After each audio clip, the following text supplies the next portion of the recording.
Oi pessoal, eu sou a Bianca e nós estamos de volta com a parte 2 do nosso tutorial conhecendo o After Effects. E finalmente a gente vai entrar nessa parte aqui maravilhosa que é onde a magia acontece e tem bastante coisa pra gente ver. Então vamos lá. Aqui a gente tem o nosso arquivo importado do Illustrator e um texto que a gente criou aqui, né, no caso que eu criei aqui dentro do After Effects mesmo, fazendo parte da nossa composição. Então vamos lá. Aqui em cima a gente tem o nosso relógio, né? A gente consegue ver em que tempo, no caso, nesse momento, em que tempo que a gente tá, em que tempo a nossa agulha tá da nossa linha do tempo. Então, conforme eu ando com ela aqui, a gente sabe quantos frames ou segundos, dependendo, né? Aqui a gente já tá em 1 segundo e aqui vai mudando. Uma coisa que é interessante que a gente pode usar é mudar essa informação daqui para frames. Em vez de ele calcular por segundo, ele vai calcular por frames. Pressionando Ctrl e clicando aqui no nosso reloginho, a gente muda para frames. Embaixo a gente ainda tem a informação do segundo, mas a informação principal que a gente vai ter é de em quantos frames a gente vai estar. Isso pode ser útil para vocês de alguma forma, é interessante saber. Aqui na busca a gente consegue achar algumas informações das layers que a gente tem, né, aqui, ou da layer selecionada, por exemplo, se a gente clicar aqui e escrever posição, no caso, tá em inglês, a gente consegue, né, achar, a gente consegue abrir o nosso parâmetro de posição, pode procurar efeito também, tá, outras coisas, mas como eu não tenho nada aqui na minha layer, a gente não vai conseguir achar mais muita coisa. E aqui a gente tem alguns botões interessantes, mas que eles precisam ser habilitados aqui embaixo primeiro. Então, vamos partir aqui para baixo. Aqui embaixo a gente tem, no olhinho, a gente deixa a camada visível ou invisível, né? Isso é bem comum, bem padrão. Essa bolinha aqui é bem interessante porque ela significa que a gente só vai ver essa camada. Ela vai ser a camada solo, né? Visível. Então, por exemplo, se eu selecionar só ela para ficar visível, só o conhecendo o After Effects, né, o nosso texto visível, todas as outras camadas vão ficar invisíveis. No momento a gente só tem a logo, então não vai acontecer muita coisa de exorbitante, mas quando a gente tem muitas e muitas e muitas camadas, para você ficar desabilitando o olhinho de todas elas, às vezes é muito mais prático você vir aqui e colocar solo layer, que é só essa camada visível. Aqui a gente também tem o cadeado, que é uma coisa bem padrão, né? Você não consegue mover nem editar a camada. Você consegue até abrir os parâmetros, mas eles estão todos travados.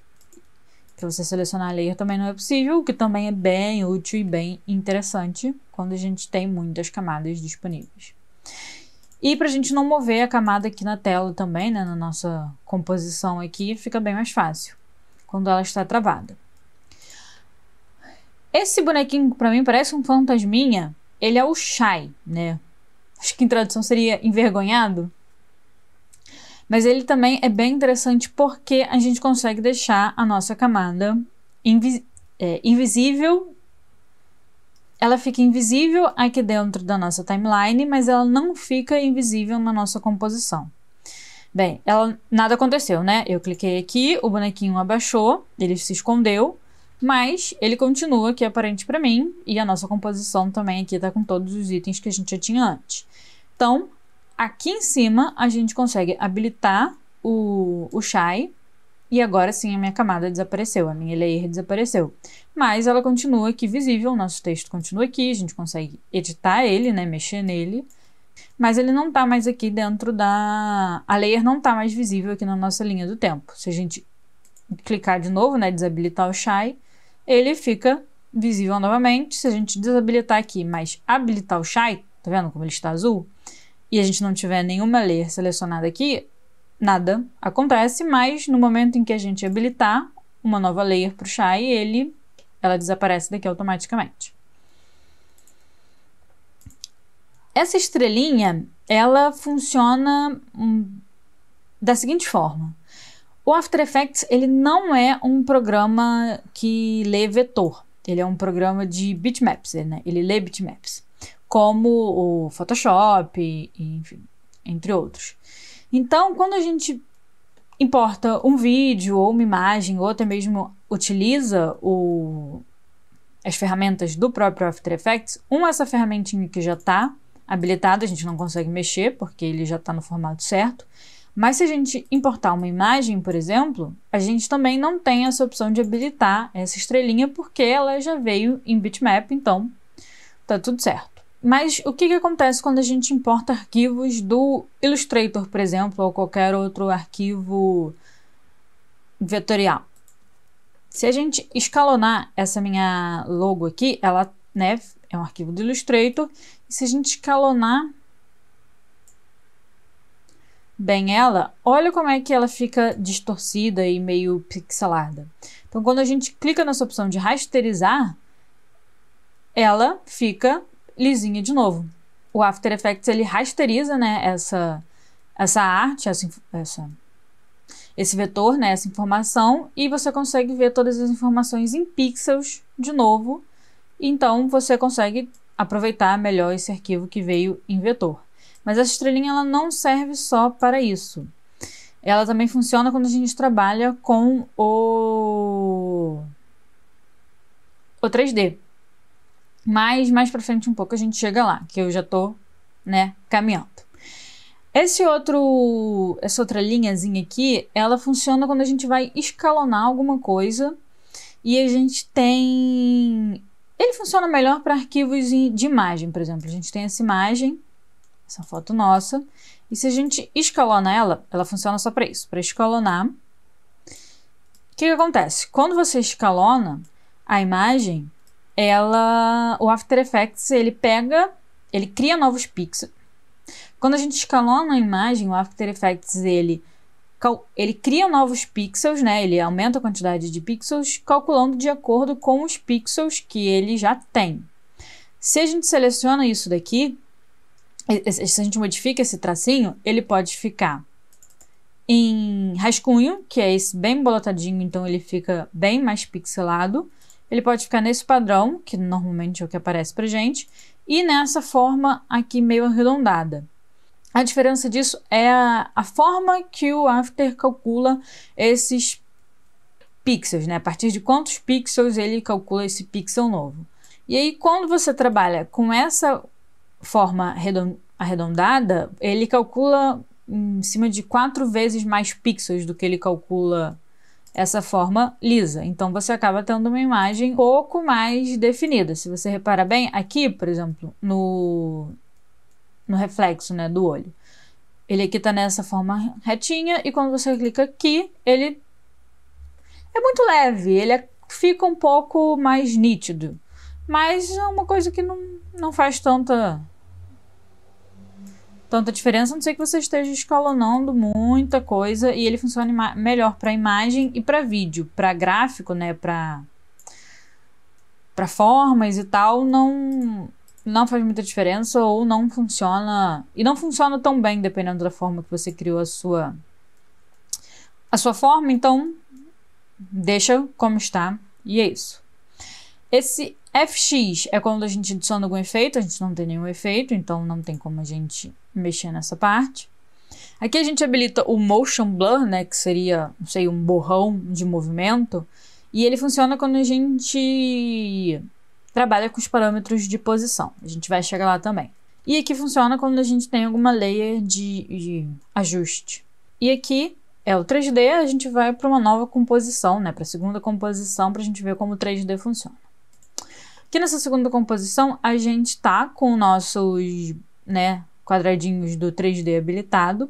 E o que acontece com esse 3D? Ele não quer dizer necessariamente que você vai trabalhar com formas em 3D aqui dentro. Você pode fazer um 3D meio falsificado, mas ele permite que você manipule as suas camadas em 3 dimensões, né? Então, a gente tem esse nosso quadrado aqui, que na verdade ele foi transformado em cubo. Então, aqui na minha câmera, né, nas minhas posições de câmera, a minha câmera ativa é essa, mas se eu mudar a minha câmera para outras posições, ele... Tá vendo que o quadradinho ele tá mudando de posição sem eu fazer nada? Porque ele tá vendo os outros ângulos do nosso cubo. E aí, quando a gente vai em Custom View, né, que é uma visão customizada, a gente consegue ver que essa forma é um cubo e não um quadrado. Aqui na nossa câmerazinha, que a gente tinha pulado no outro tutorial, porque a gente não tinha nenhum objeto em 3D visível, né, visível ou criado, a gente consegue mexer a posição da câmera e como a gente está vendo o nosso cubo. E aí, o que acontece? Para vocês verem o que eu tô querendo, para vocês entenderem o que eu tô dizendo de que não necessariamente é uma forma, né, em 3D, mas é um 3D meio falsificado, eu fiz isso da seguinte forma. Eu peguei várias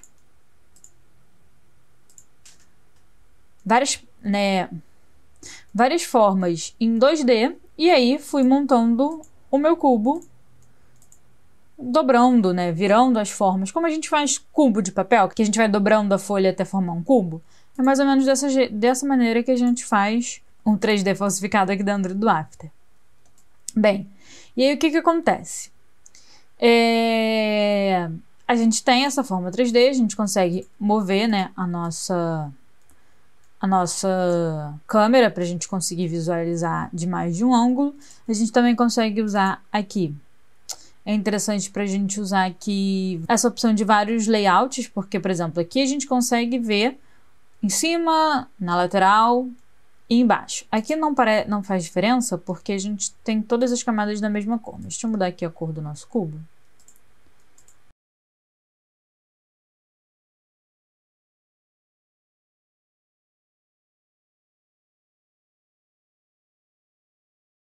Bem, agora a gente consegue ver com mais clareza que a gente está vendo vários ângulos diferentes do nosso cubo. Aqui a gente está vendo em cima, que a gente está vendo na direita, na frente. E aqui a gente estava com a visão customizada, mas a gente consegue ver em outra posição. O que acontece? Quando você seleciona cada uma dessas visões, aparece esses triângulozinhos azuis. Então você sabe que essa é a sua composição selecionada, né? A sua visão selecionada. E aí, para você mudar, você pode vir aqui e alterar, mas você tem que estar com essa camada selecionada. Se você tiver com outra, você vai mudar outra camada. Por exemplo, aqui a gente já tinha. Então, a gente vai alterando qual é a visão de cada composição. Bem, o que isso tem a ver com a estrelinha que eu já tinha dito antes? Vamos voltar aqui para uma única visão. Colocar aqui em câmera ativa. E aí, o que acontece? Eu quero, né, eu precisei de 6 camadas para poder fazer esse cubo, mas eu não quero que essas 6 camadas fiquem aqui, ou eu quero escalonar, e aí se eu for escalonar a partir de todas elas não vai dar muito certo, eu posso fazer uma pré-composição. Então, eu seleciono todas, venho aqui com o botão direito do mouse e vou em Pré-Compose. Você vai agrupar todos os seus, né, as suas layers dentro dessa nova composição. Aqui a opção que está selecionada é para mover todos os atributos para essa nova composição. Então, se eu já tiver alguma informação de ajuste, de efeito, de tudo isso, ele vai ser movido para dentro dessa composição junto com as minhas layers.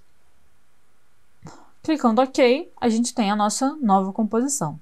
E aí, a gente criou a nossa, né, pré-composição, a gente tem que vir aqui e habilitar o 3D aqui dentro aqui nessa nova camada de pré-composição também, porque senão a gente só vai ter essa camada em 2D, a gente não vai conseguir, né, utilizar o nosso 3D. Mas tá bom. A gente pegou e botou em Custom View, para a gente ver, né, nossa composição do ângulo que a gente estava vendo antes. E olha o que aconteceu. Eu vou vir aqui com a minha câmera, vou virar. A nossa composição, ela está em 3D, mas as layers que estão lá dentro, né, as nossas camadas que estão lá dentro, elas não aparecem. A gente tem um 3D chapado agora. Então, quando a gente clica nessa opção de rasterizar, nessa estrelinha, tcharam, o nosso cubo voltou a ser 3D. Então é importante isso, porque às vezes a gente não sabe o que acontece dentro do programa e aí a gente acha que o programa é difícil e tal. De fato, ele não é muito intuitivo, mas existem, né, funções e botões que, se a gente souber como usar, eles resolvem a maioria dos problemas que a gente tem. Então é isso, tá vendo? Quando a gente tira a estrelinha, a nossa composição externa, né, a nossa pré-compose, ela é em 3D, mas isso não está aplicado dentro das nossas camadas, né, dentro dessa composição. Dentro da composição, ele continua sendo, né, o 3D como ele já era antes. Mas isso não é passado para essa camada, para essa composição externa. Ele fica só visível dentro da composição da pré-compose que a gente criou. E se a gente habilitar o Rasterize, né, a estrelinha, a gente consegue visualizar a nossa composição 3D perfeitamente. Com relação ao 3D, é isso. A gente consegue, né, criar câmeras, iluminação e várias coisas, mas aí já é uma coisa bem mais avançada, não é exatamente no conhecendo, então a gente vai deixar para um próximo. Voltando para a nossa composição número 1, aí agora a gente vai mexer nas camadas. Dentro das camadas, a gente tem os nossos parâmetros de transformação. A gente tem o Anchor Point, como a gente já tinha visto, né, o ponto âncora, que a gente consegue mexer ele por aqui, só que o que acontece? Você mexe todo o objeto, em vez de mexer exatamente o ponto âncora. Então, se a gente vier aqui com esse botãozinho, a gente consegue mexer o ponto âncora para onde a gente quer, sem mexer o objeto. Aqui a gente tem o nosso parâmetro de posição, que a gente mexe tudo, o ponto âncora, o objeto e tudo mais. E aqui a gente tem nossa escala, rotação.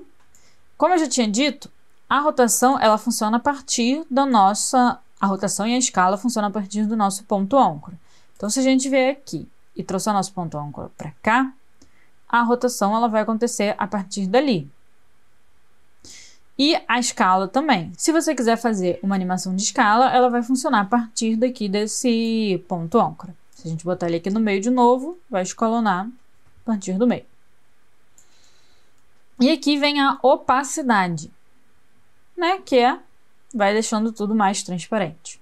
Todos esses parâmetros de transformação, eles têm um atalho. Se você fechar a camada e quiser abrir apenas o parâmetro que você deseja, você pode clicar A para Anchor Point, P para posição, S para escala, R para rotação e T para opacidade. O que me ajudou a gravar no começo foi pensar em opacidade como transparência. E aí eu lembrava T, transparência. Por quê? Os outros, né? P, posição, S, escala. Tudo bem que em português tem um E, mas ainda assim dá para ignorar. E rotação R, então tudo certo. E Anchor Point seria o ponto âncora, também é só pensar no âncora e não no ponto. Mas enfim, se você quiser abrir, por exemplo, mais de um parâmetro ao mesmo tempo, porque se você clicar no A, ele só vai aparecer o ponto âncora. Se você clicar no S, ele só vai aparecer a escala. Mas se você clicar em Shift A, você vai ter ponto âncora e escala. Então você clica em Shift junto com, né, a letra do parâmetro que você deseja e ele vai abrindo os parâmetros. Outra coisa também eu vou ajeitar aqui a nossa composição, a nossa logo direitinho para ela ficar bonitinha. A gente vai botar ela aqui do ladinho e a gente vai fazer a nossa primeira animação. Depois de tanto eu falar, a gente vai fazer a nossa primeira animação. Ela está aqui posicionada, certo? Aqui dentro do After Effects, todas as coisas que tiverem esse reloginho, né, esse cronômetrozinho, você consegue mudar. E logo você consegue animar a partir disso. Então, o que acontece? Se eu clicar nesse pontinho, ele vai criar um keyframe, que seria um quadro-chave em português, mas keyframe é fácil de saber, é fácil de lembrar. Bem, o que acontece? Quer dizer que nesse ponto, né, nesse ponto da minha timeline, eu tenho a posição decidida aqui, nesse ponto que eu coloquei. Se a gente chegar 10 frames para frente e eu mudar a minha composição, eu posso vir aqui dentro dos meus, né, Eu posso vir aqui dentro do meu parâmetro de posição e chegar a minha logo para frente. E aí, o que vai acontecer? A minha logo se moveu. E você também pode fazer isso da seguinte forma. Você pode pegar o seu objeto dentro da sua composição e arrastar ele para frente. Lembrando que a sua agulha ela tem que estar posicionada no próximo, né, frame que você deseja, né, para você poder ter a animação. Porque se você tiver nesse frame inicial, esse primeiro que a gente criou, né, se a gente estiver aqui posicionado ainda e a gente mudar a nossa posição, não importa que seja pelo parâmetro ou pelo objeto, nada aconteceu. A gente precisa ter esse tempo para poder, né, ter essa transformação acontecendo dentro desse tempo. Aqui ficou até invertido porque eu mudei e depois mudei de novo, mas vamos lá. E a mesma coisa acontece com todos os nossos parâmetros. Por exemplo, eu vou inverter aqui. Aí para você inverter, por exemplo, o seu objeto, você pode simplesmente arrastar o seu keyframe pela timeline e aí você vai ter a animação já ao contrário do que você queria. Existem outros métodos de fazer isso se você tiver vários keyframes, mas esse é um método que funciona também inicialmente. Aí, agora eu vou pegar e vou tirar o meu objeto da nossa composição para a gente poder criar uma animação mais interessante. E esse daqui a gente vai botar mais aqui centralizado. Vamos lá, o que mais a gente consegue fazer? A gente consegue editar o anchor point, a escala, a rotação, a opacidade, a gente consegue, né, animar tudo isso. Então vamos criar uma animação de escala aqui também. A gente vai botar em 0 a nossa escala e conforme ela chega no nosso próximo ponto, ela vai chegar a 50. Agora a gente já tem uma animação bem mais legal. Ela vem do menorzinho para o maior, fazendo esse movimento de entrada. E aí, o que acontece? Eu só tenho essa animação nesse momento aqui de 0 a 10, e eu quero ver se ela está fluindo bem, se ela está do jeito que eu quero. Só que eu tenho uma composição de 60 segundos, né? De 60 segundos não, de 60 frames. E aí, como eu tenho que esperar ele até o final ou ficar voltando com a agulha? Não necessariamente. A gente pode chegar aqui na nossa barra e diminuir essa barra aqui, que a gente vai ter o pré-render acontecendo só. Opa, ficou uma loucura. Acontecendo só dentro desse espaço aqui que a gente delimitou. Outra maneira de fazer isso também é clicando com o botão N, né, do nosso teclado. E a gente pode fazer isso no começo também com o B. E aí a gente vai ter essa nossa barra de área de trabalho só delimitada dentro desse espaço que a gente deseja. B para cortar no começo e N para cortar no final, ou você pode arrastar aqui pela pontinha. Mas aprender os atalhos às vezes dá mais trabalho, quer dizer, no começo dá mais trabalho, porque a gente tem que parar, pensar e lembrar dos atalhos, mas depois realmente vira um atalho e encurta muito o nosso processo. Então é interessante tentar decorar. Bem, aqui a gente então pode, né, mexer com todos esses parâmetros. Existem muitos efeitos e muitas coisas que a gente consegue fazer aqui dentro do After Effects, mas aprender a trabalhar com esses parâmetros é essencial para a gente poder movimentar, para a gente poder escalonar e para a gente poder fazer várias coisas. É muito importante que a gente saiba trabalhar inicialmente com esses parâmetros, ok? Então, é interessante que a gente pegue e aprenda direitinho como eles funcionam e como a gente pode utilizar eles. Outra coisa que a gente consegue trabalhar aqui, nossa, tem muita coisa. Bem, vamos lá. Por exemplo, a gente consegue duplicar essa nossa camada apertando Ctrl D. A gente tem uma nova camada de logo, ela foi com as mesmas informações que a gente tinha na camada de baixo. Então, eu quero abrir só os nossos parâmetros que foram modificados, que são a posição e o escala. Mas eu não lembro direito quais foram os parâmetros que eu mudei e tal, mas eu quero abrir, eu tô vendo que tem uma animação, eu quero abrir os parâmetros que foram modificados. A gente clica na layer que a gente quer e na letra U, ele vai mostrar pra gente só os parâmetros que já foram modificados, que tem esses keyframes, né? Ele vai mostrar pra gente só os parâmetros que tem os keyframes. Se você clicar em U de novo, ele fecha. Se você clicar em U quando estiver fechado, ele vai abrir esses parâmetros.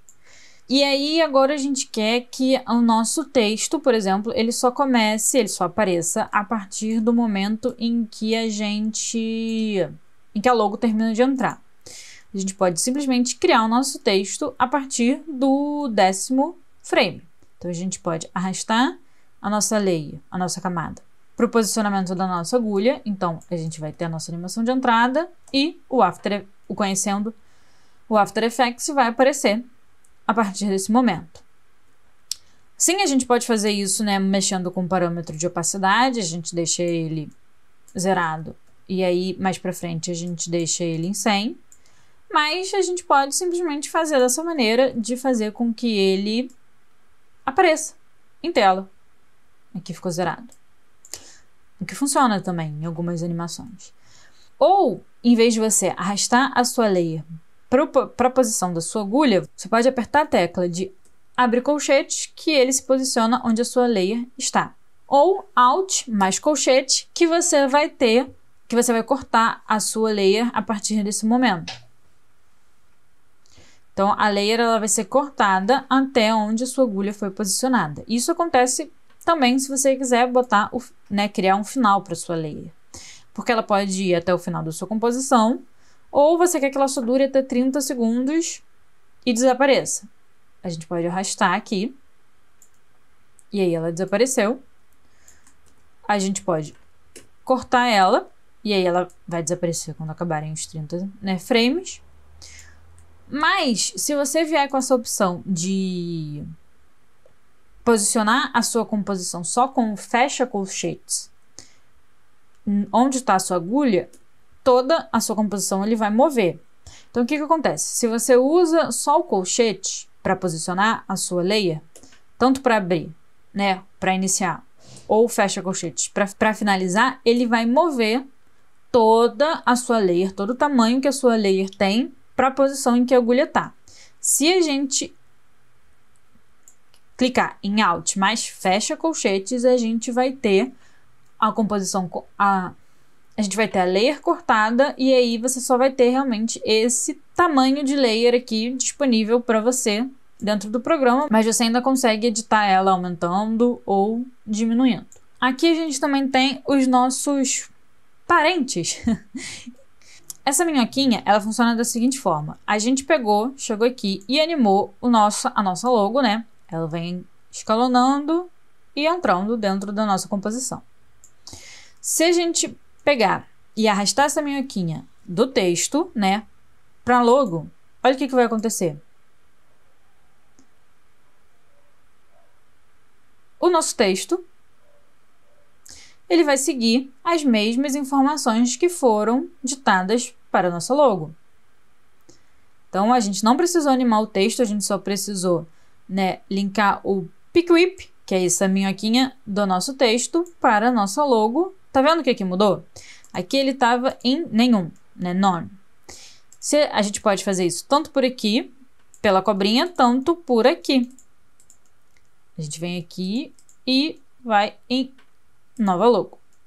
E aí agora a gente tem essa animação feita. Às vezes é mais fácil selecionar tudo e vir por aqui do que vir aqui no nova logo quando a gente tem muitas... Do que vir aqui nessa caixinha de seleção quando a gente tem muitas layers, às vezes fica mais fácil usar a minhoquinha. Na verdade, eu de modo geral uso a minhoquinha, mas saibam que também tem essa opção aqui de mudar pela caixa de seleção. Bem, tem muita coisa que dá para fazer aqui ainda, né? Afinal, aqui é onde praticamente tudo acontece, a não ser que a gente crie um efeito e aí a gente tem a nossa aba de controle de efeito aqui em cima, mas ainda assim, normalmente a gente pode trabalhar com ele nessa região aqui de trabalho também. Mas, para esse vídeo não ficar ainda mais longo, a gente também vai, né, trazendo outros tutoriais em que a gente possa trabalhar melhor cada função e tudo mais, que fica mais fácil de fixar, a gente tem algumas informações aqui escondidas. Aqui, por exemplo, tá vendo? Eu sumi com tudo que a gente tinha aqui, agora a gente só tem esse parenting link.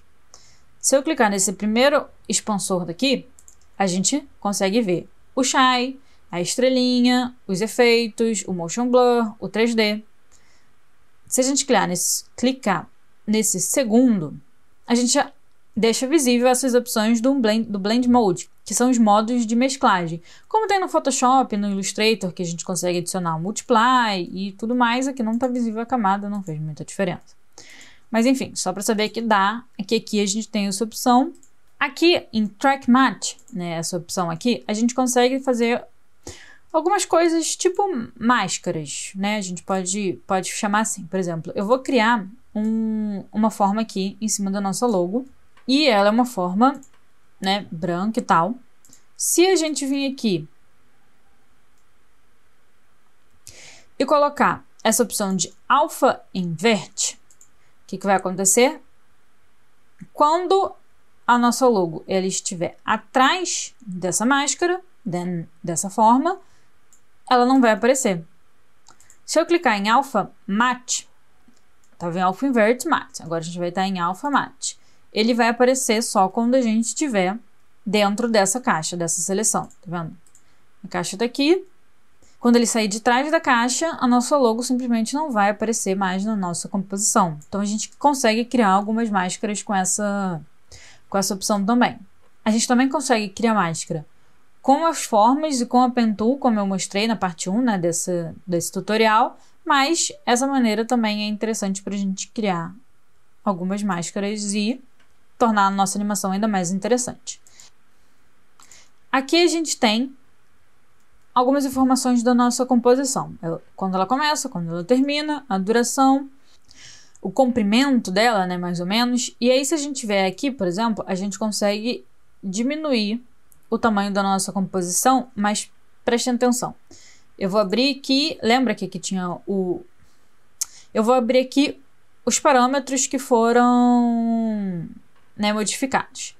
Eles agora estão bem mais próximos do que eles estavam antes, porque a gente mexeu na proporção total da nossa layer e não simplesmente mudou o tamanho dela, como quando a gente, né, pega ela desde o começo ou quando a gente usa o nosso atalho de Alt, fecha colchete. Aqui a gente mexe na porcentagem do tamanho dela, né, na porcentagem da duração dela. Isso aqui a gente não usa muito não, mas ele está aqui. Bem, pelo menos eu não costumo usar muito, mas ele está aqui se você quiser usar. E é isso, a gente pode fechar todos esses expansores daqui para poder ficar mais fácil da gente trabalhar. E aqui a gente consegue editar a proporção também da nossa work area, né, do nosso timeline, quer dizer. Se a gente deixar ela bem para a esquerda, a gente vai ter o tamanho todo da nossa composição aqui disponível para gente. E se a gente for chegando para a direita, a gente vai conseguir ir vendo de frame em frame, tá vendo?